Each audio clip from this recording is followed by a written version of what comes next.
Bom, boa tarde a todos. Tá gravando, né, o encontro como sempre. Hoje a gente retoma o projeto NAFTA, Narrativas Fantásticas e Temas Afins, projeto de extensão, né?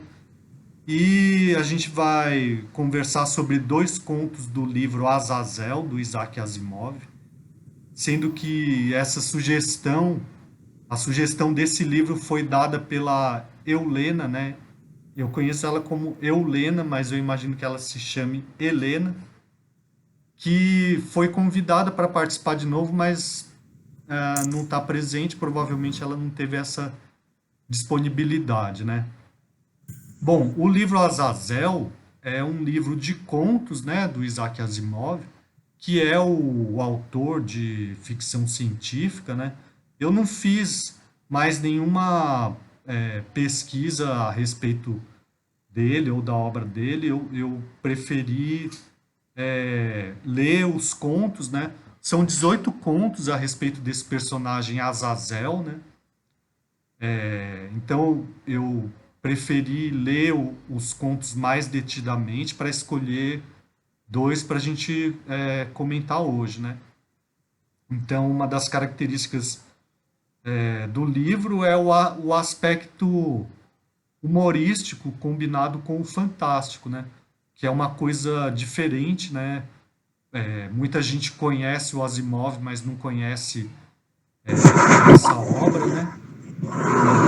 Eu vou fechar o microfone aqui, tá bom, daí?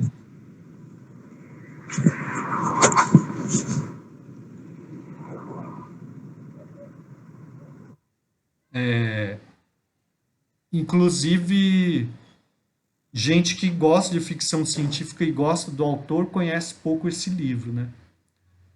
Então, esse livro, como eu falei para vocês, ele é composto por 18 contos. Os contos foram sendo publicados de modo esparso, né? Em veículos diferentes. E depois eles foram reunidos, eles foram publicados todos na década de 80, né? Reunidos em livro em 1988, se não me engano. Em 88, né? Então, assim, lendo todos os contos na sequência, né? A gente acaba percebendo mais ou menos uma constância no, na temática, na estrutura. Eles acabam sendo, às vezes, um pouco repetitivos, né? Então, eu tentei escolher dois contos um pouco diferentes, o que me chamaram a atenção pelo tipo de humor um pouco diferente, né? Outra coisa que dá para perceber também é que algumas coisas meio politicamente incorretas para nós atualmente, né? Na década de 80 não eram, né? Então ele faz algumas piadas assim que talvez até não teriam muita graça, né? Ou seriam de mau gosto, talvez, né? Mas enfim, também não tem nada de muito comprometedor, né? Os contos que eu escolhi são Um Ruído Abafado, né? E Tempo para Escrever, né? Então eu vou comentar um pouco cada um deles, né? Eu vou começar por esse daqui, Um Ruído Abafado, que é o quinto. Um Ruído Abafado é a história de um espeleólogo e do Caesar, que é uma palavra que o Asimov inventa, que é uma mistura de som com laser, né? E o ruído desse Caesar, né, poderia exterminar toda a espécie humana. Então, como sempre, tem um narrador externo que se identifica ao próprio Asimov, né? E depois tem o George, que é um amigo do Asimov, né? Um cara que ele conheceu num evento literário lá, né? E esse George sempre conta a história do Azazel, que é um pequeno demônio de 2 centímetros que tem poderes extraordinários, mas limitados, né? Daí o George tá tomando alguma refeição. Geralmente ele é o tipo do cara que fila, o filador de rango, né? Vamos dizer assim. Ou seja, os outros pagam o almoço, a janta para ele, né? E quem tá pagando é o narrador, que é o Asimov, né? Daí o George começa a contar a história de quando ele tá num hotel e num bar ele conhece o Hannibal West, que é esse espeleólogo. Esse espeleólogo fala para ele que descobriu uma caverna, né? Onde haveria um estalagmite, que é o contrário do estalactite, né? O estalactite é aquele que cresce para baixo, né? O estalagmite vai formando para cima, né? Aquela formação rochosa, né? Da caverna, né? Com a água, né? E esse estalagmite teria um som que uma vez que ele vibrando, ele produziria esse som que ressoaria por vários locais do planeta, causando um mal-estar em animais domésticos, né? Então ele fala que em vários lugares do planeta foi constatado isso, que alguns animais tiveram um desconforto muito grande, né? Na mesma época. Então esse Hannibal diz que está desenvolvendo uma pesquisa para descobrir uma frequência sonora capaz de exterminar a espécie humana, né? E ele diz que ele está querendo fazer isso porque os humanos estão destruindo a Terra. Daí ele pede uma ajuda ao George na empreitada, né? E o George, por sua vez, fica assustado, né? Então as teorias de Hannibal sobre o modo como os dinossauros foram extintos acaba sendo uma caricatura bem feita de teoria científica. Que ele vai falar, né, que não, os dinossauros não podem ter sido extintos por meteoros. E claro, o Asimov, sendo cientista, ele consegue criar uma pseudo-teoria convincente para o leitor comum, né? Então, essa possível capacidade de convencer que produz um efeito de dúvida, né, sobre a sanidade ou insanidade do personagem, do Hannibal. Quer dizer, ele não é completamente louco porque ele tem um conhecimento suficiente para inventar uma teoria que seja, né, que seja capaz de convencer um leitor comum, né? A maioria dos leitores, eu imagino, né? Daí, quando o espeleólogo pede a ajuda do George, né? O George inicialmente se recusa, mas em seguida ele concorda. Concorda do tipo assim, é melhor, é louco, é melhor não discordar, né? Daí ele fala assim, mas você pode me esperar por 15 minutos aqui no bar? Daí ele vai até o quarto para pedir a ajuda do Azazel, que é esse pequeno demônio de 2 centímetros que faz um monte de coisas para ajudar os outros e não o George. Ele consegue ajudar terceiros, não consegue ajudar o George, né? Daí o Azazel se oferece para acabar com a vida do Hannibal logo de uma vez, né? Fala, eu posso acabar com ele. O que você acha? Falando assim, um dos aspectos, uma das piadas, né, nesse conto é que pro Azazel os seres humanos eles são criaturas inferiores, né? Então, tipo assim, não vai causar um grande estrago acabar com um ser humano, né? São pessoas, são seres de pouca inteligência. Só que o George não quer assumir esse peso, né? Daí, daí então o Azazel vai fazer com que o Hannibal simplesmente esqueça da história. E de fato isso acontece, né? Quando o George volta lá pro bar do hotel, o Hannibal simplesmente não se lembra de nada do que eles conversaram antes e não se lembra nem do fato dele ser espeleólogo, né? Então ele perdeu completamente a memória. Daí o Azazel fala assim: bom, então agora que isso foi feito, né? Vamos ali na caverna que ele falou que existe, né? Para tentar desfazer o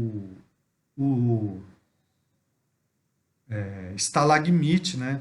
Para anular, né, essa possibilidade de o estalagmite produzir algum som que possa ser nocivo para o ser humano. Daí o George fala, bom, mas eu não sei onde fica essa caverna, né? E daí o Azazel fala assim, ah, não, é porque se algum animal tropeçar nesse estalagmite ou algum outro ser humano descobrir a existência dele, é, então alguém pode fazer aquilo que o Hannibal estava se propondo a fazer, né? Ou seja, produzir esse som que extermine a espécie humana. Daí, mas para o Azazel, isso daí não tem grande importância. Ah, o ser humano é uma espécie inferior, não vai ser um grande prejuízo para o universo, né? Mas ele transfere essa preocupação para o George. E o George, por sua vez, transfere a preocupação para o Asimov, né? Que não consegue mais. O Asimov, o personagem narrador, né? Que não consegue mais dormir, né? Enfim, da maneira como eu contei, perdeu a graça, né? Mas eu não sei. Infelizmente, né? É que você O... excluiu as piadas terríveis do... Não, então você quer falar, Maria Renata? Não, eu também não sei contar isso de forma engraçada. Mas porque assim, eu conheço Asimov pela ficção científica, né? Aham. Então a hora que eu comecei a ler, eu já fui falar assim, mas a gente vai começar o NAF desse ano com ficção científica, eu já fui procurando ficção científica ali, né? Aham. E ele vem com bastante termo, né, da área Sim. das ciências. É, o Isaac tem um jeito meio, né, tipo, descrente do Jorge. O Jorge ele tem uma narrativa muito envolvente ali, Aham. né, com aqueles detalhes técnicos que ele pega, né, a fala do Hannibal joga aqueles termos técnicos para cima do... Aham. E aí o Asimov rebate com as piadinhas, com as tiradinhas. E aí entra o Azazel, né, o Azazel é Aham. um fofo. E no final, a história do Jorge é tão bem contada que, né, fica aquele... E aí? Aham. Será se é verdade isso? Sim. Cara, é sensacional. Muito bom. Muito bom. É, o meu resumo, ele foi Mais muito... detalhado. Não, ele foi um resumo meio técnico e distanciado, né? Uhum. O... Mas enfim, mais alguém leu esse conto que quer comentar? Tem... Professor, Fala, Fred. eu só quero tirar uma dúvida. É, ele mistura, então, ele acaba misturando o fantástico com a ficção científica, é uma mistura, assim, e o Não, elemento então. fantástico seria o Azazel? Aham, então, essa é uma Sim. boa pergunta. O Fantástico não é contraditório com a ficção científica, né? De acordo com a teoria do Todorov, pode ser. Mas se a gente pegar esse conto, por exemplo, ele é fantástico por quê? Se ele é fantástico, por que ele seria fantástico? Né? Na fala da Maria Renata, não sei se vocês ouviram, mas já dá para assim, perceber o que ele tem de fantástico. Se é que ele tem algo de fantástico, né? Boa tarde, Nesca. E aí, ninguém se arrisca?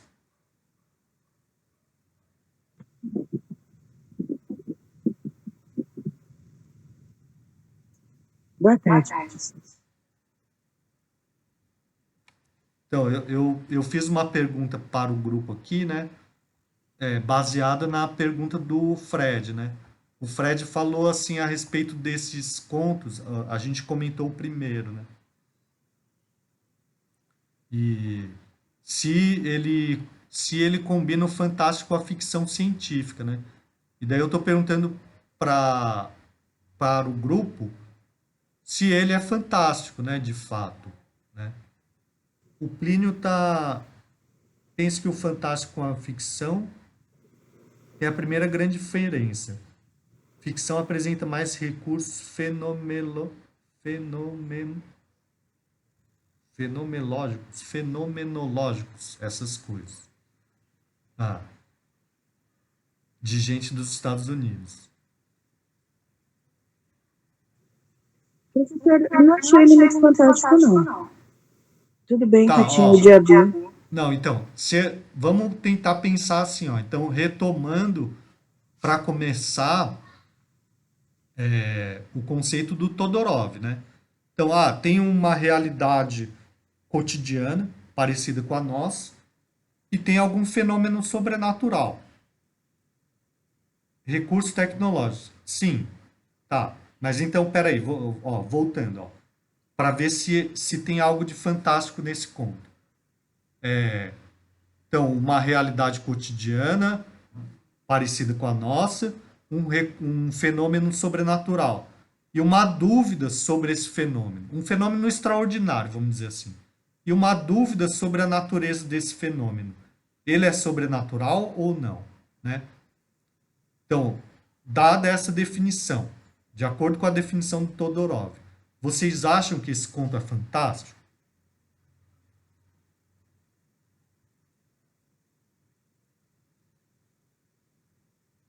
Até chegar aqui, eu achava que não era. Até chegar Aí a hora aqui. que eu falei, você deu aquele gancho, aí eu já questionei. Eu falei, então, aquele finalzinho ali, segundo o Todorov, puxa pro fantástico. Tá, mas por que então?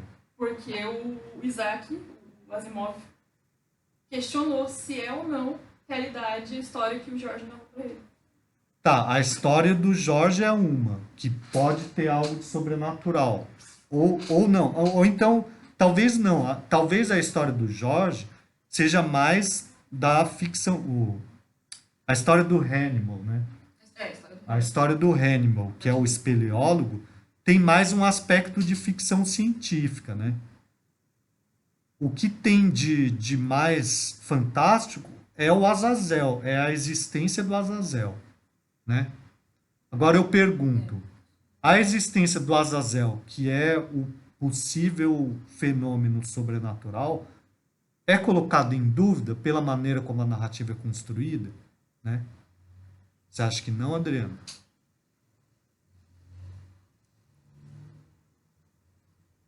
Então, Eu percebi que eu estava sem áudio. Se não tem a dúvida, se não fica a dúvida, se ele já parte do pressuposto que aquela criatura existe, então não é fantástico. aham. Porque não tem hesitação em relação a isso, pensando no Aham. Todorov, né? Então não. Sim. Tá, mas o Jorge acredita, né? Mas o Asimov não. Não, é que a Adriana não leu, né, Adriana? Você só ouviu o resumo, né? Aham. Não, então, mas a questão é essa que a Maria Renata falou. Vocês ouviram? Conseguem ouvir o que a Maria Renata fala? Sim, dá para ouvir sim.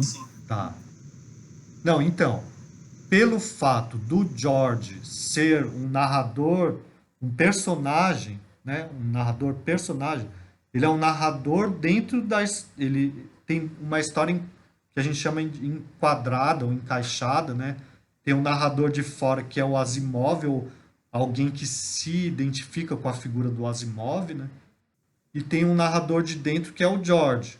Então, o Asimov, ele tá conversando com o George começa a falar, e então ele começa a narrar a história de dentro. O George não coloca em dúvida a existência do Azazel. Mas o Asimov coloca, pela maneira como o George é construído. por exemplo, se a gente lê os outros contos, a gente vai ver. O George, ele tem que estar num grau de embriaguez específico, ou um grau de embriaguez exato. Exato não, ou mais ou menos. Ele tem que ter tomado pelo menos quatro doses de uísque, não mais do que 8, alguma coisa assim, né? Antes de ter tomado 4 doses de uísque, ele nem lembra do Azazel. Se ele tomar mais de 8, ele dorme.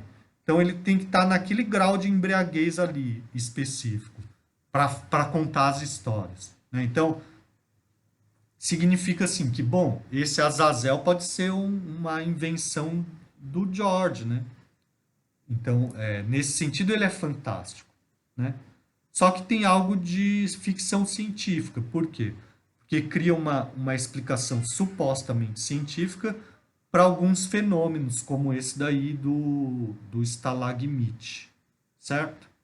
Então, voltando à pergunta do Fred, tem uma combinação entre ficção científica e fantástico? Tem elementos de ficção científica e tem elementos de fantástico. Os dois gêneros, eles não são excludentes, né? Embora de acordo com a teoria do Todorov, eles sejam. Mas é porque o Todorov, como a gente falou algumas vezes, ele parte do conceito de gênero, né? Então, se você classifica uma narrativa num determinado gênero, você não consegue classificar em outro, né? Então, para o Todorov, não dá para ser fantástico e ficção científica ao mesmo tempo, né?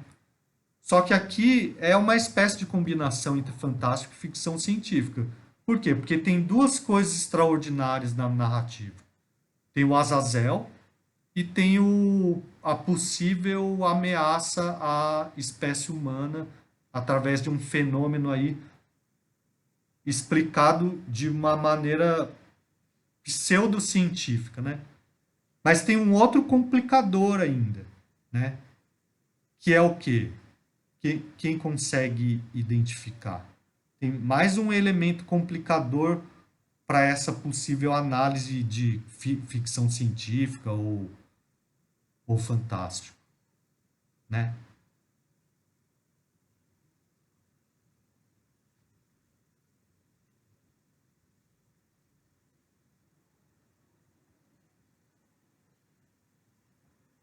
Naquilo que eu O falei. fato dele perder a memória, né, professor? Que quando ele voltou lá e aí ele estava sem memória, não? Não, porque isso seria a consequência do que o Azazel fez com ele, né? Com o Hannibal, né? Eu estou falando assim, ó, que nesses contos tem mais um elemento que dificulta uma possível análise assim categórica. É fantástico, é ficção científica, ou não é nenhum dos dois. Tem mais um elemento que dificulta.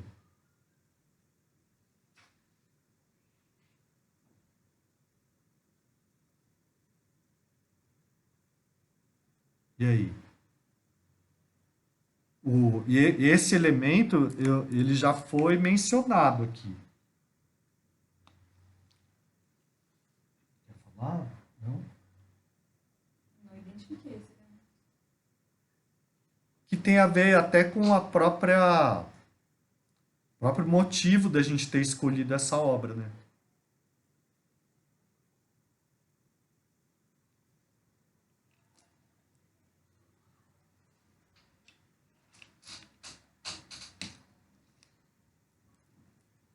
Tô curioso, hein? Ninguém se arrisca? Diana, Anne, Plínio.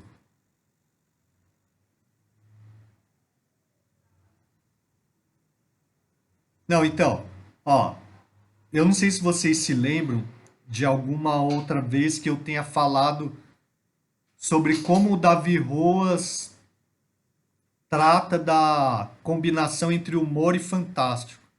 Lembram disso? O Davi Rose, ele vai falar que o humor, ele anula o efeito fantástico, né? Ele vai falar assim que o humor com o fantástico dá uma outra coisa que é o grotesco, né?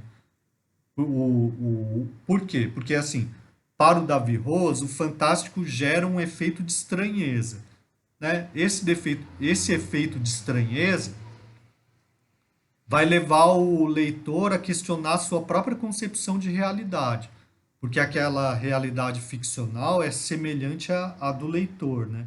Então, se é possível ter um demônio de 2 centímetros numa realidade semelhante à minha, então será que não é possível que tenha numa realidade, na minha própria realidade, né? Esse é o efeito do fantástico para o Davi Rose. Não, Plínio, não é isso. Falando que se houver humor, anula o efeito do fantástico, que é essa estranheza, né? Porque o cara fala, é zoeira, e dá risada, né? Certo? Né? Pode. Eu achei que intensificou, nesse caso, o humor. Eu achei que o humor, o ceticismo do Asimov, meio que provocou... Não sei, ele foi tão cético com a narrativa do Jorge. O Jorge construiu uma narrativa tão boa mesmo, assim, que até eu comecei a acreditar nessa ideia, que eu acho que intensificou o final. Então, ó. Mas daí... já fugiu Não, eu tô falando do Azazel. Daí, a existência do Azazel. A existência do Azazel, que é uma das coisas extraordinárias, ela é tratada de maneira humorística. Por isso, o leitor não fica se perguntando diante da história se é possível que apareça um demônio de 2 centímetros na sua própria realidade. Entendeu? Não, eu entendi. Tem duas coisas extraordinárias. A possibilidade do... acho que é Helena. Boa tarde, Helena. Mas então, tem duas coisas extraordinárias. Então, a do Azazel, que seria fantástica, ela se anula com o humor. Mas a do Stalagmite, que seria ficção científica, não se anula. Entendeu? Não, eu entendi a partir do conceito teórico, mas assim... Quando você leu. Não, é porque assim, a hora que introduziram o Azazel, acho que até... Primeiro que eu achei ele super fofinho, né? Um negocinho de 2 centímetros. Mas o quê? Eu assisto muito aquela série Sobrenatural. E aí Não sabe? Não. Pois é, mas é uma série de pessoas, 2 seres humanos que lutam com seres sobrenaturais. E aí tem um demônio chamado Crowley nessa história. E ele é um demônio de um humor bem pesado. Assim, na hora que o Azazel entrou, eu fui direto pra esse personagem. Então, assim, pra mim não quebrou em nenhum momento, entendeu? Mas eu acho que é por causa dessa experiência do seriado e não por questões teóricas, assim, não levei mas a teoria vem depois, né? A primeira coisa vem a narrativa e o efeito que ela causa em você, né? Mas essa é a ideia do Davi Rose, que pode ser questionada também. Sim. Para o Davi Rose, o humor anula o fantástico, né? Agora, no caso, não é o fato do Azazel ter um humor sarcástico, mas é a maneira como toda a existência do Azazel é tratada de forma humorística na obra, entendeu? Né? Bom, mas e aí, o que vocês acham? Porque essa é uma das questões que a gente tá discutindo. Se o humor anula ou não o efeito de fantástico no conto, né?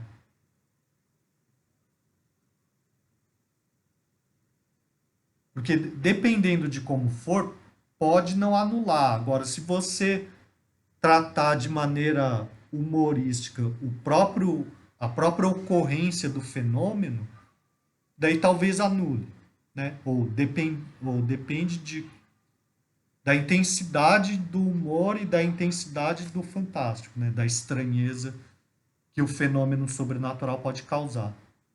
Certo? Dá para entender o que eu estou falando? Dá sim, professor. Mas então, olhando dessa forma... Fala. Então, analisando dessa forma, fica só a ficção científica mesmo, então. Sim, se você for levar em conta o que o Davi Roas falou, né?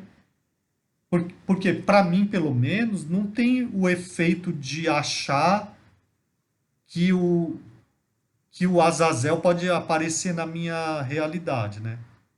Eu não senti esse efeito, né? E a ficção científica tem um pouco desse efeito, sim, eu senti, né? Só que ela é tratada de maneira humorística também, né? Aliás, é bem curioso se a gente for pensar. Eu não tinha, até começar a responder a pergunta do Fred, e até ouvir os comentários da Maria Renata, eu não tinha levado em conta a maneira como essas coisas se combinam de uma forma curiosa, né? Quer dizer, então o Asimov, pelo fato de ser um escritor de ficção científica, ele acaba criando um efeito de ficção científica maior do que um efeito fantástico, né? Certo? Mas enfim, ó, eu vou falar da história seguinte, que é Tempo para Escrever, que eu achei bem interessante também, bem diferente das demais, né? Então, ó, o Tempo para Escrever é o nono conto, né? Então, o personagem diferente aí que vai surgir é o Mordecai Sims, que é um escritor que reclama da falta de tempo para escrever. E vive mal-humorado, né? Porque o mundo parece conspirar para que ele perca tempo. Então, o ônibus demora, as consultas médicas atrasam. Toda vez que ele vai pegar um elevador, os elevadores estão todos em outros andares. Coisas desse tipo, né? Daí o George, que está interessado nas refeições pagas pelo Mordecai a ele, né? Vai invocar o Azazel, perguntando se o Azazel pode mudar isso, né? Para que para que o Mordecai tenha mais tempo para escrever, né? Porque para o Mordecai perder tempo é perder dinheiro, né? Ele trata-se, é o ganha-pão dele, né? Daí o Azazel vai falar assim, tudo bem, só que eu posso mudar a lei de probabilidades, né? Porque daí tem o aspecto aparentemente científico, né? Quer dizer, é uma probabilidade as coisas acontecerem de tal forma que eu perca tempo ou que eu não perca tempo, ou que eu perca menos tempo, né? Então, uma vez que o Azazel muda a lei de probabilidade, ele vai falar assim, só que daí isso vai gerar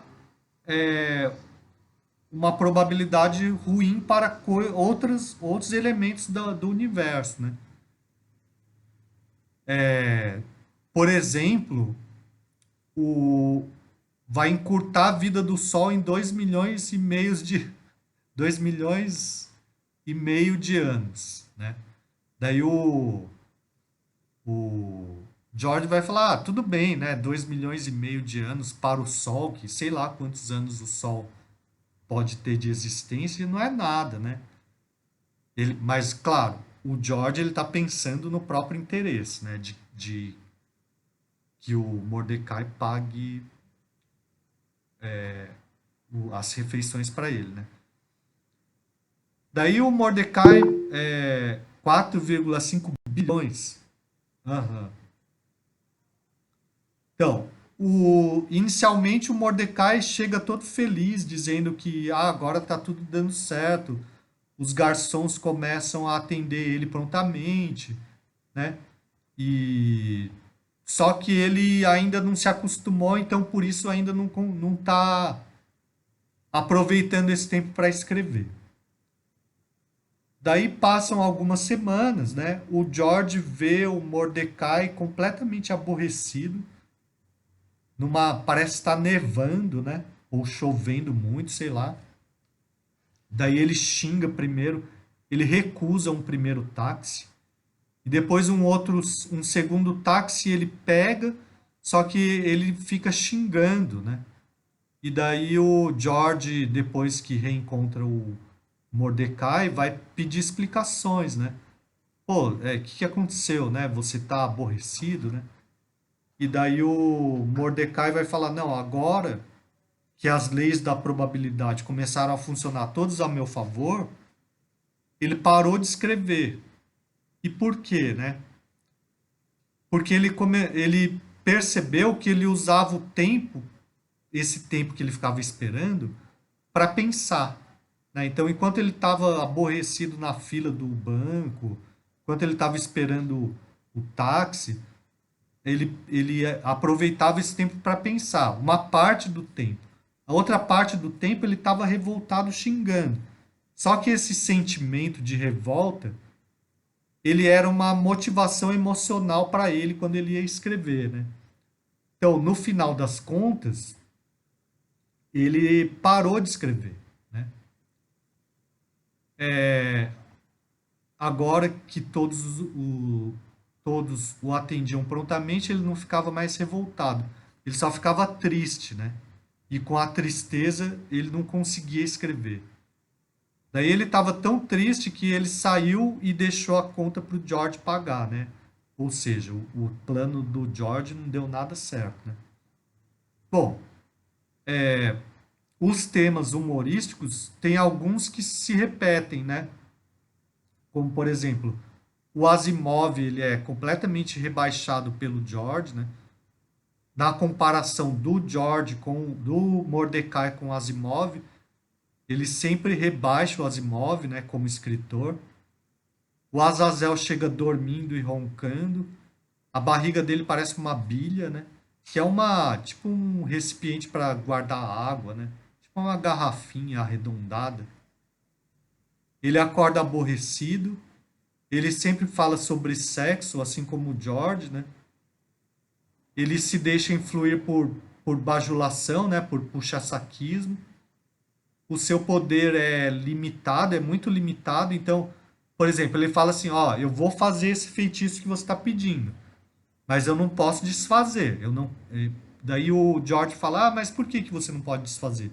Ah, porque as leis do universo não permitem, não sei o quê.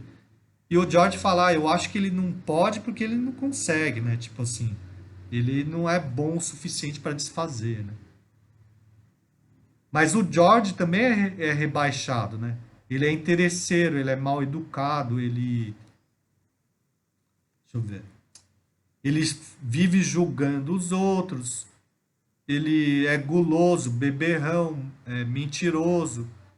Ele vê as mulheres como objeto, mas ele já não tem vigor suficiente para fazer o que ele diz que faria, né? Bom, a linguagem também é tratada de forma humorística, né? Porque o Asimov inventa umas palavras lá que seriam supostamente da linguagem do Azazel, né?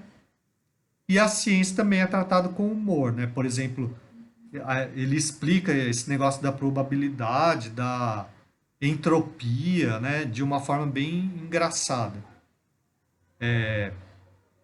Só que eu também achei interessante a maneira como ele trata, ele fala do processo de criação literária, né? Do sentimento de revolta ser usado como um combustível emocional e daquele tempo de espera inútil ser útil para o processo de criação do Mordecai, né? Achei curioso isso, né? Porque o Asimov, ele é um escritor, então ele também sabe do que ele está falando, né? Ele está tratando de um tema que ele conhece, né? enfim, achei diferente por esses motivos, né?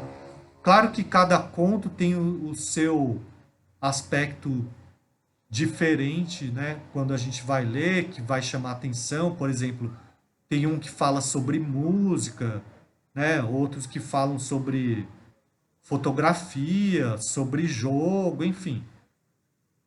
Mas daí eu passo a palavra para vocês, né? Sobre o que vocês gostariam de comentar a respeito desse conto. Ou perguntar, enfim. O Plínio fez um comentário aqui. O que o Sol tem 4,5 bilhões de anos.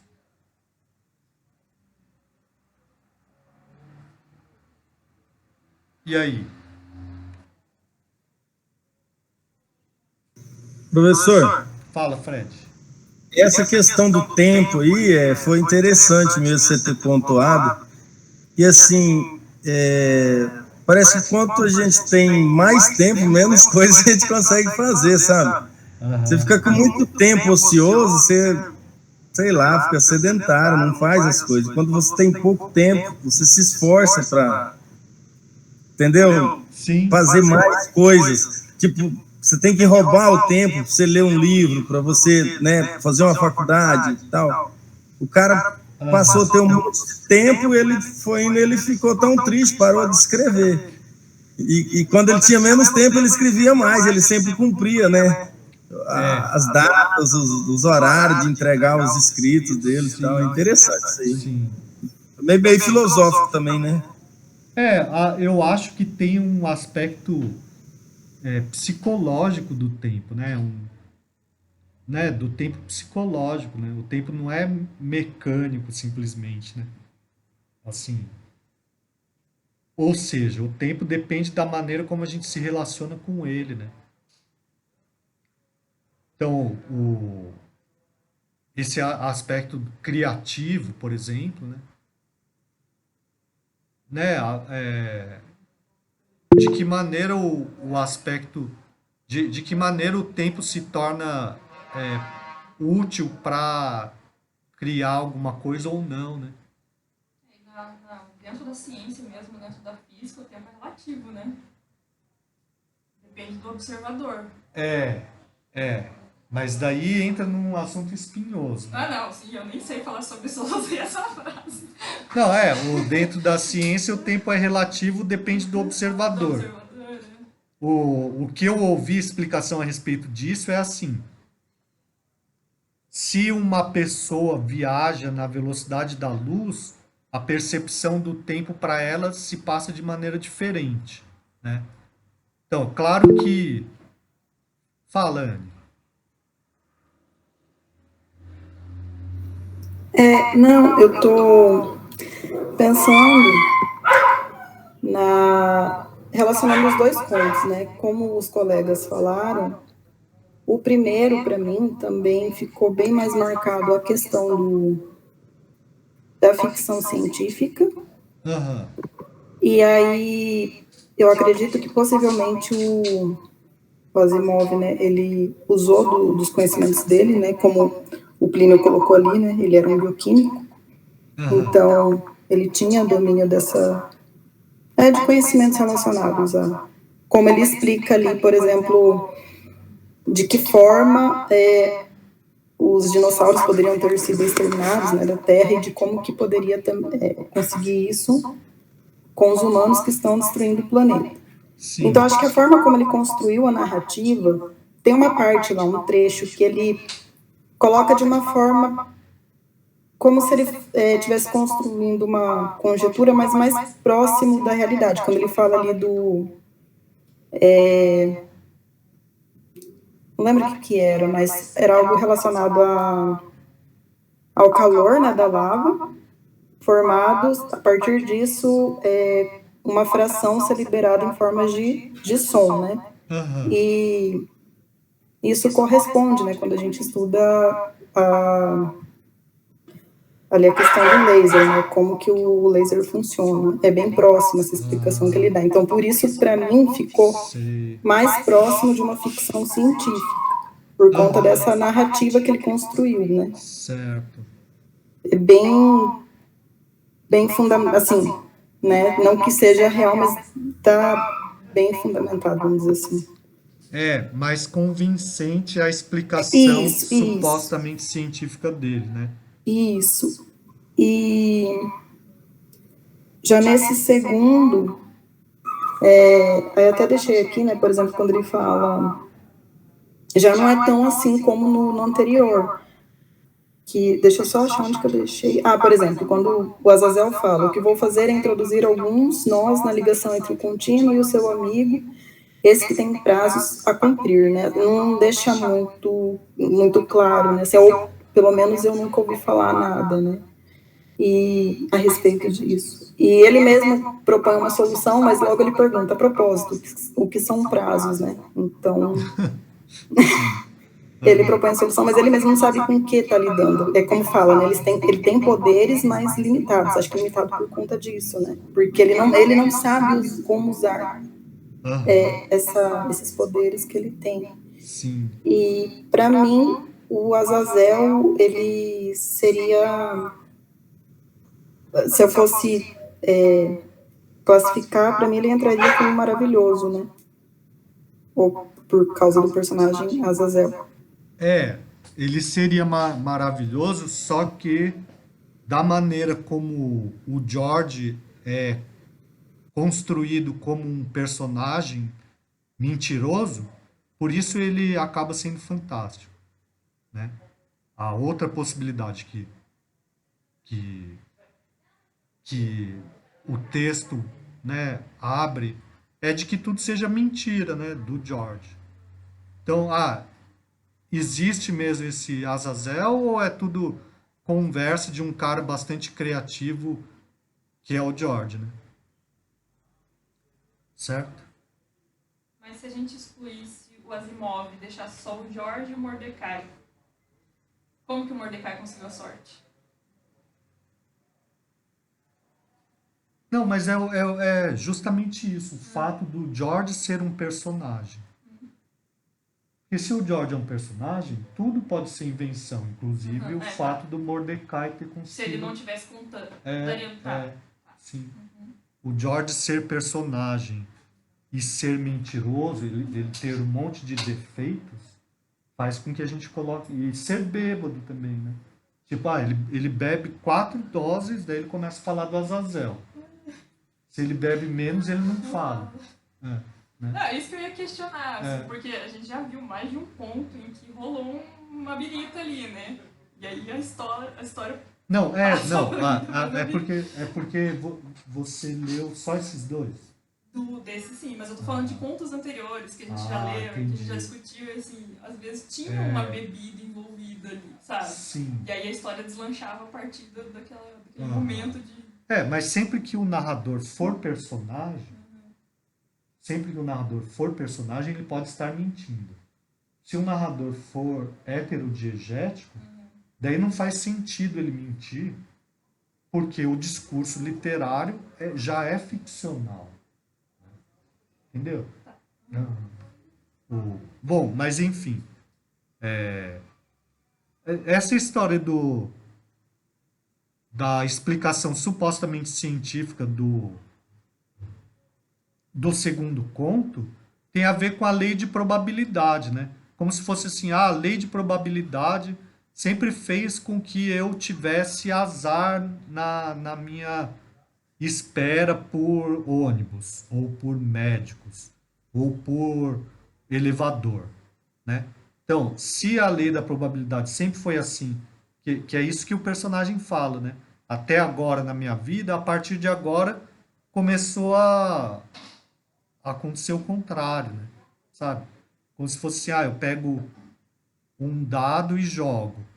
Né? Tem 1/6 de chance de cair 1, 1/6 de chance de cair 2, 1/6 de chance de cair 3, e assim por diante.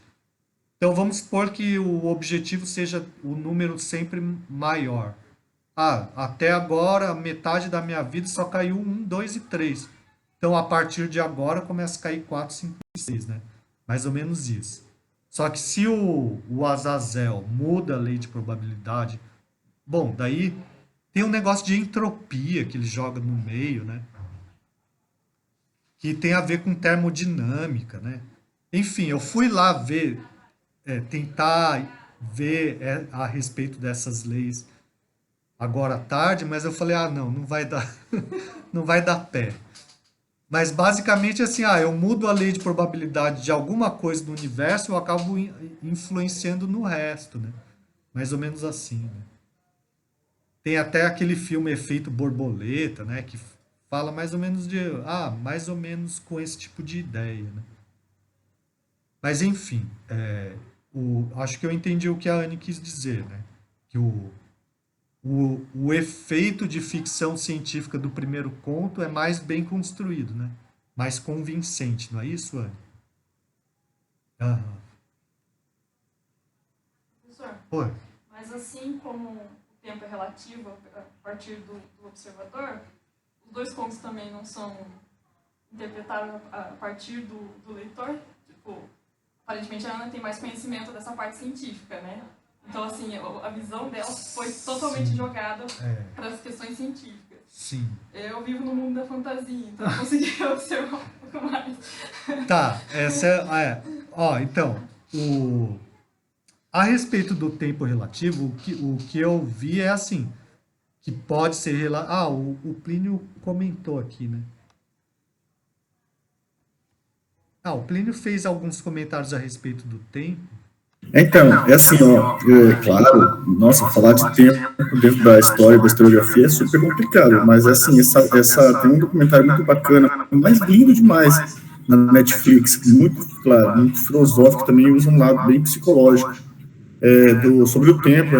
O documentário está, inclusive, aquela monja lá, esqueci aquela monja lá, isso.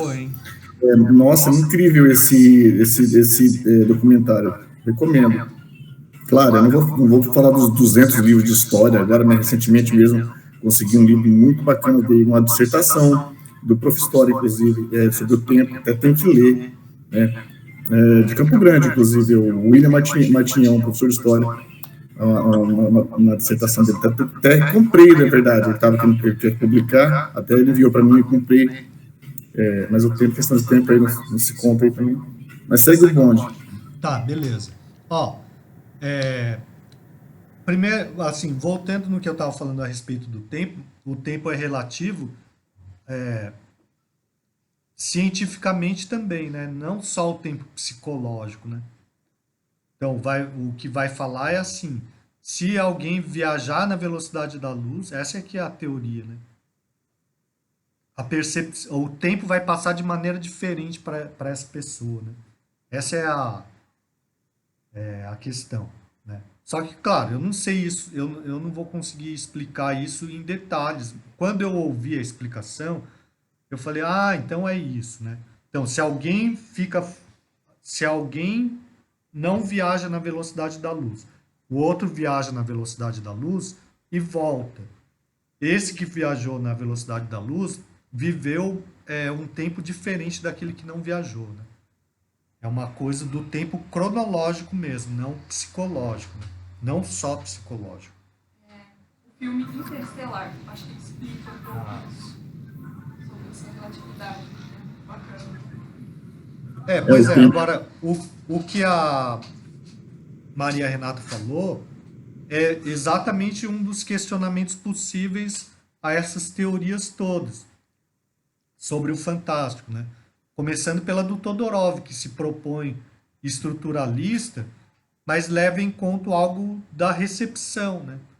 Claro, o texto por si só não pode ser fantástico e falar que ele é fantástico por causa do efeito que ele provoca, né, no leitor, sem levar em conta quem é o leitor, né? Então, é isso que a Maria Renata está colocando, né? Então, a Anne demonstrou que tem um conhecimento científico maior para ter sentido o efeito de ficção científica mais forte no primeiro conto, né? E a Maria Renata tem um repertório maior de fantasia mesmo. Fantasia, né? E daí, então, esse aspecto da história teve um efeito maior nela, né? Sim, é verdade, né? Assim como se eu for um estudante de ocultismo, né? Eu vou falar, não, mas o Azazel existe. Claro que existe, eu converso com ele todo dia, né? E nem é engraçado, você não deve brincar com isso, vamos supor, né? E assim por diante, né? Então, esse é um dos questionamentos que se faz ao Todorov, né? Agora, se a gente for pensar no Davi Rose, também a gente pode fazer esse mesmo questionamento, né? Porque o Davi Rose, ele também procura, essa é a impressão que eu tenho, né? Ele também procura defender de todas as formas que exista um fantástico diferente dos outros gêneros, né? Ele vai defender a ideia de gênero, né? Ou seja, se é fantástico, não é, ou se é grotesco, não é fantástico, né? Sei o que a Adriana acha a respeito disso. É que vocês falando sobre tempo e realidade e tudo mais, o que me vem na cabeça é em relação ao Roas, ele denomina que o fantástico ele vai, eu vou pôr bem aspas aqui, tá? Evoluir no sentido de modificar de acordo com a realidade de quem está lendo. É por isso, por exemplo, que o fantástico ele perpassa o tempo. Porque a noção de realidade vai se alterando com o passar do tempo, né? Com o passar da descoberta científica, enfim. Então, a gente falando aqui de realidade, veio muito isso para mim na cabeça. De como pro Roas, essa noção nossa de realidade vai realmente alterar a percepção de fantástico. Né? Sobre o gênero... Eu gosto de interpretar o Roas no que ele fala sobre ser oh, meu Deus! Uma categoria estética de narrativa, né? E aí eu acho que você consegue dialogar o fantástico com outros gêneros, né? Que ele pode ser articulado com outros gêneros. Eu acho o Roas menos restritivo do que o Todorov nesse sentido. Ah, sim. Do que o Todorov, sim. Mas ele é mais do que, por exemplo, o Cesarani, né? Ah, sim. Nesse sentido. Com certeza. É porque a impressão que eu tenho do Davi Rose é que ele quer defender um terreno próprio do fantástico. Defender um terreno próprio, ele querendo dizer assim... se for muito humorístico, já não é fantástico. Ou daí já é grotesco, né? Se for mais assim, não é fantástico também. Sabe o que tu querendo dizer? Sim. Não, eu entendi. É que eu realmente... É que eu acho que eu articulei o Roas de outra forma, no sentido de mais dialogável com outros gêneros, e aí eu acabei não percebendo essa restrição dele também.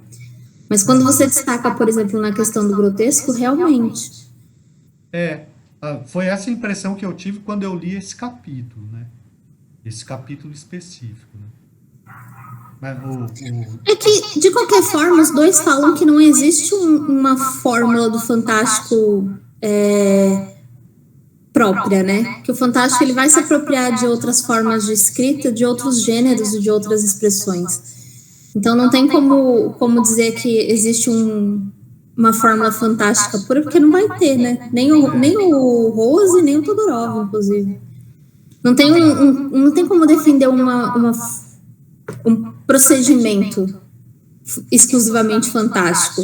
E por não poder ter um procedimento exclusivamente fantástico, eu acho que também não tem como você dizer que é exclusivamente fantástico. Faz sentido? Faz. Eu acho que o Todorov tenta fazer isso, né? O O Todorov tenta definir exclusivamente por um aspecto, né? Mas o Davi Rose não. Mas o Davi Rose, ele vai falar de um efeito sobre o leitor, né?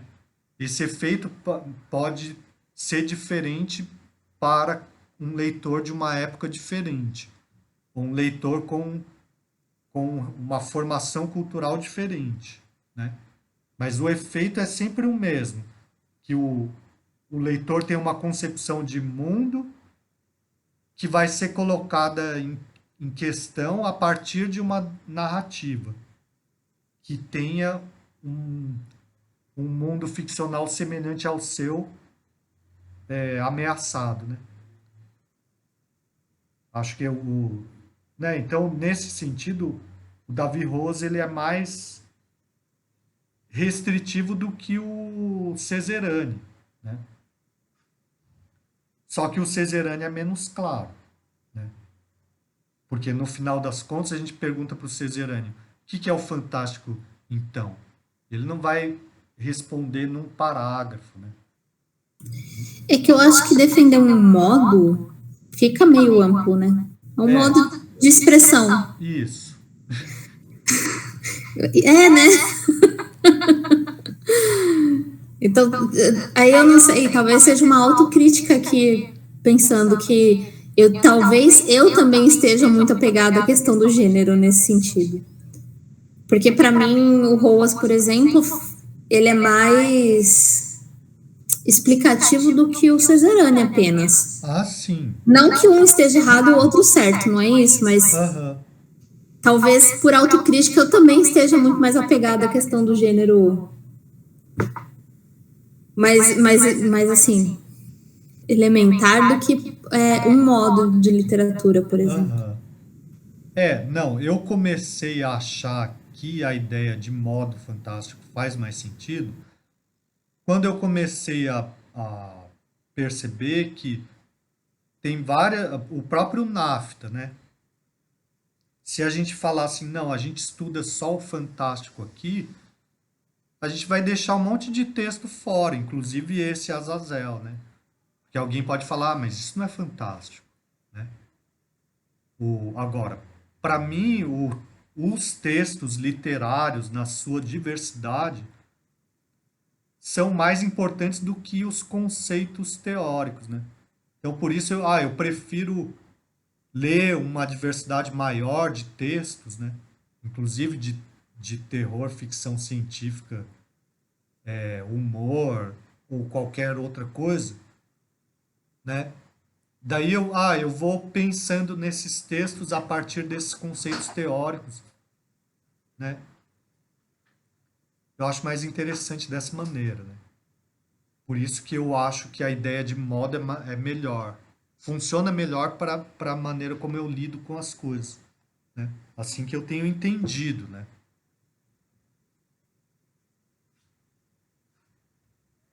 Eu acho que a gente tem que começar a desenvolver... Eu sei que tem o Flávio Garcia, no Rio de Janeiro, que trata sobre o insólito e tudo mais. Mas eu acho que a gente precisa delimitar também uma questão de uma leitura muito brasileira, né? Porque a gente tem perspectivas sociais e de realidade que já é diferente da europeia, né? Porque tanto o Todorov quanto o Roas são europeus. E aí a gente precisa abarcar no nosso fantástico coisas que não necessariamente seriam fantásticos para eles, né? E eu não sei, a minha leitura de insólito é muito superficial e eu acho ela muito indefinida do que é insólito. Então, eu tenho dificuldade em adotar o insólito do professor Flávio, por exemplo, para explicar o nosso Brasil, assim, a nossa literatura brasileira. Bom, essa é uma boa questão também, né? O Plínio está fazendo um monte de comentário aqui, eu não sei o quanto do que ele está falando aqui é sério ou não. Mas enfim. Essa risada aí, ela é caprichada, ela é pura rabugento. Eu gostei que a Adriana falou, é assim, conhecer esses fantásticos aí, mundo afora, Europa e Latinoamérica e Estados Unidos, são bem a pegada do fantástico que eu observei nesses textos, nesses contos todos, que é uma certa pegada bem diferente, assim, quando trata-se especialmente dos Estados Unidos. Não, então, a ideia da formação da mentalidade estadunidense é completamente diferente deixa pra lá. Não, então, a gente pode começar a focar mais em brasileiros, sim, né? Para tentar ver a diferença, né? Por exemplo, aquela série que Cidade Invisível, que chama? Cidades Invisíveis. Cidades Invisíveis? Isso. Que eu vi uma temporada, parece que tem mais temporadas agora. Mas se não saiu, tá pra sair agora. Saiu já a segunda. Que é bem legal, né? A gente pode se propor a discutir, né, essa série, né? Então, professor, é assim, ontem teve um aluno, inclusive, olha só, do 7º ano, falou para mim assim, e aí, professor, você gosta de folclore brasileiro? Quer ver aquela série? Você já viu a série? Eu falei, já vi, mas não assisti. É assim, eu ontem fui pegar um resumo, estava pesquisando sobre a série. É aquela mesma pegada, assim, aquela mesma pegada lá das ideias atrás de que havia os Atlantes e tal, de que na região brasileira, na Amazônia, há uma cidade perdida, como se remetendo também à questão da cidade do Machu Picchu, aquela ideia toda. Aquela ideia que acaba saindo do senso comum, de certa maneira, né, especialmente no meio universitário, no meio acadêmico, essas rejeições de civilizações anteriores, né? Daí eu sinto vontade de escrever uns contos umas pegadas bem loucas, assim. Tipo, os Atlantes, antes dos Atlantes nós tivemos os Lemurianos, que eram os Ciclopes, antes dos Ciclopes os Hiperbóreos, por aí vai. Enfim, a Adriana fica louca, né? Olha a cara dela de nojo. Não vou mais participar desse negócio aqui, não. Esse negócio aqui. Eu acho que tá gravando, ó. O drama. Você vai cortar toda essa parte aí, ó. Mas a questão, por exemplo, de ficção folclórica e ficção fantástica já é uma discussão nossa. A ficção folclórica é o fantástico também? Ou ele é outro tipo de... Tem esse termo, ficção folclórica? Tem algumas pessoas que discutem. Por exemplo, se a gente for pensar no fantástico europeu, ele tem bastante de mitologia católica cristã por conta da região e da formação social ali. Mas se você pega, por exemplo, o folclore de povos originários ou o folclore afro-brasileiro, se você colocar esses elementos na narrativa, é ficção folclórica? Ficção folclórica é ficção fantástica? Algumas pessoas dizem que uma coisa é uma coisa, outra coisa é outra coisa. Tem uma teoria, se eu não me engano, é a teoria animista. Sim. Que eu cheguei a ver algumas palestras ano passado, só que eu não consegui aprofundar na pesquisa sobre isso, que vai tratar da narrativa com temáticas afro, né? Ou afro-brasileira ou africanas, porque eles acabam colocando de outra forma a realidade para dar conta, né, da mitologia. Eu ouvi falar sobre isso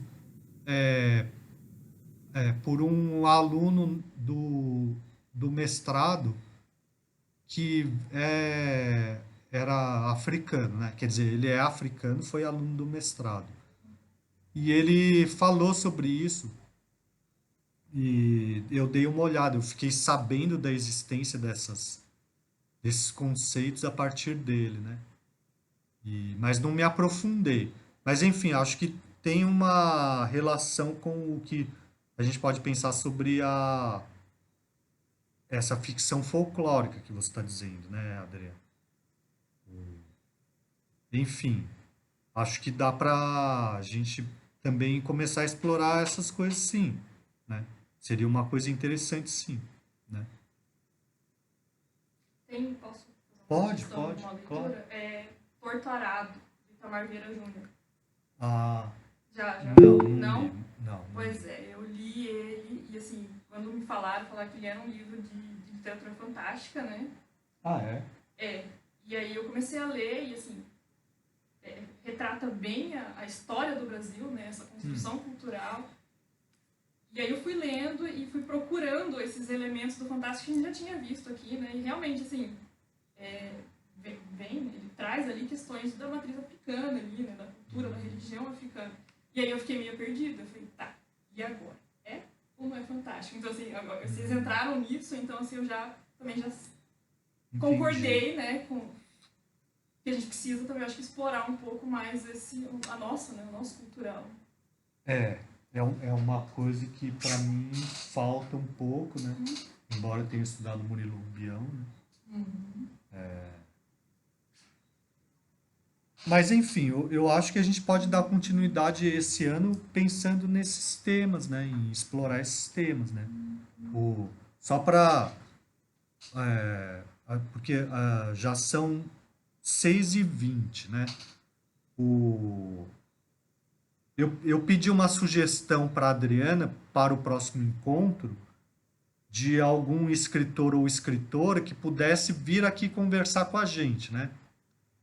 E daí a Adriana sugeriu a Carol Mancini, né? Que disponibilizou um conto, né? Que eu li, gostei, achei bem interessante, né?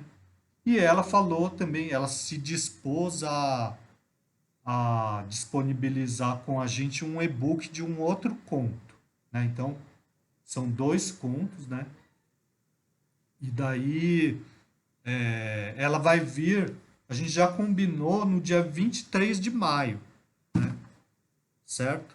Então, como o horário de aula das 18h30 está se aproximando, né?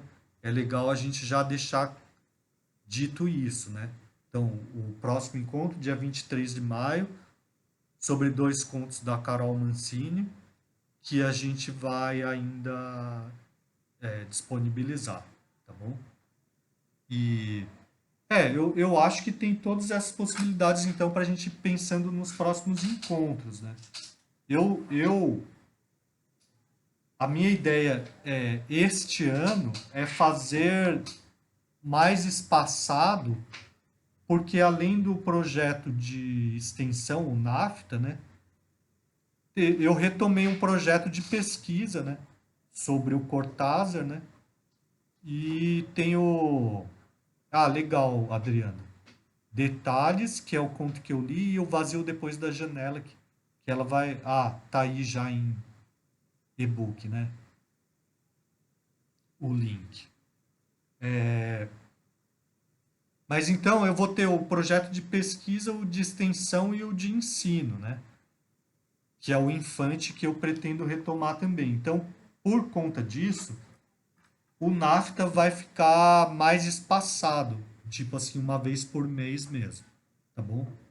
E daí a gente pode pensar nessa sugestão da Maria Renata, né? E o Cidades Invisíveis também, né? Enfim, a gente pode... Os Cidades Invisíveis, o Andreoli Costa, que é um pesquisador sobre saci, na verdade ele é o colecionador de sacis, ele fez parte junto com um grupo de pesquisadores do folclore para fazer a consultoria que legal. de roteiro. Então, qualquer coisa, eu posso verificar se um deles, que é da equipe de consultoria, aceita e topa participar de um diálogo. Você falou o nome do Andreoli Costa e quem mais? Então, me dá um segundo que eu já te passo os beleza. Que eu achei que você tivesse dito e eu não tivesse conseguido.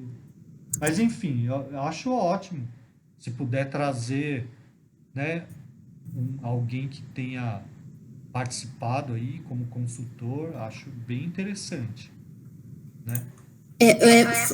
A consultoria foi pelo coletivo Folclore BR, que teve o Andreoli Costa, teve o Ian Fraser, que é um escritor baiano, vou pegar o nome dos outros aqui, só um pouquinho. Lorena Herrero. Como é que as coisas estão um pouquinho devagar aqui nessa internet. Mas só da gente ter essa referência, né? Coletiva. Michael Kitts e Anderson Alvas. É que é um Alvas, acho que é Alvas. Então, eles foram os consultores, eles fazem parte do Coletivo Folclore BR, dá para verificar se pelo menos um deles tem disponibilidade de... Sim, seria ótimo. Acho que ia ser bem interessante. Eu acho que essa dinâmica de trazer alguém de fora, né? Acho que assim, é bem enriquecedor para a gente, né? Também porque o material fica gravado, né? Então, é um material bastante rico que está arquivado ali do NAFTA, né? Bom, mais alguém quer falar alguma coisa? Não sei se a gente acabou não concluindo a respeito do Azazel, né? Mas eu gostei bastante da discussão, porque é mais interessante essa relação entre fantástico, ficção científica e humor do que eu tinha imaginado enquanto eu estava lendo sozinho, né? Gostei das questões que surgiram e, enfim. Posso fazer um convite, Pro? Claro. Para quem estiver em Campo Grande, sábado agora, dia 29, eu e o professor e mais algumas pessoas vamos fazer parte de um evento Escritores Educadores, às 2h da tarde, na Biblioteca Isaías Paim, Dr. Isaías Paim, ali na Avenida Calógeras, no prédio da Fundação de Cultura. Aí o professor está convidado para uma mesa para falar sobre projetos de incentivo à cultura. E eu vou fazer a mediação do primeiro bate-papo. Então, quem estiver em Campo Grande, sábado agora, estão todos convidados. Nós vamos também oferecer declaração de horas para quem for da graduação. Então, se vocês tiverem interesse ou estiverem precisando de horas... Beleza, Adriana. A Adriana, como organizadora de evento, tá dando de 10-0 aí em alguns professores como eu, né? Mas então tá. Mas eu só organizo o evento assim porque eu não tenho a burocracia da universidade. Se tivesse a burocracia, talvez não rolasse tanto tranquilamente assim. Não, mas você tem muita iniciativa, né? E contato, né? Você vai criando contato, né? É isso com certeza. Bom, mais alguma coisa que alguém queira falar?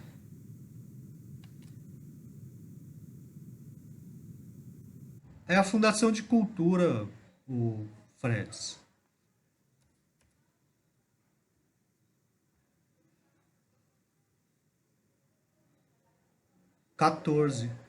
Horário 14 horas. Dia 29, né? O Plínio está dizendo que não precisa de horas, mas de tempo. Mas você viu o que aconteceu com o personagem que queria mais tempo, né, Plínio? Verdade. Vai ter que roubar um tempo aí, cara. Avenida Calógeras. Mas não é na Fundação de Cultura, Adriana? É verdade. Nossa, não é na Calógeras, é na... Fernando Corrêa da Costa. O antigo fórum da cidade. E a parte que o Plínio faz um barulho muito esquisito, eu vou diminuir o volume. Não, pode cortar, por gentileza. Eu prefiro nem me manifestar mais na real. Mas então tá bom. Ficou de boa. Alguém mais quer falar alguma coisa?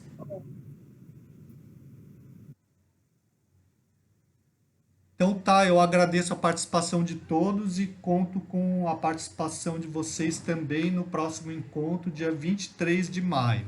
Tá bom? Obrigado, até a próxima. Boa noite. Saudações.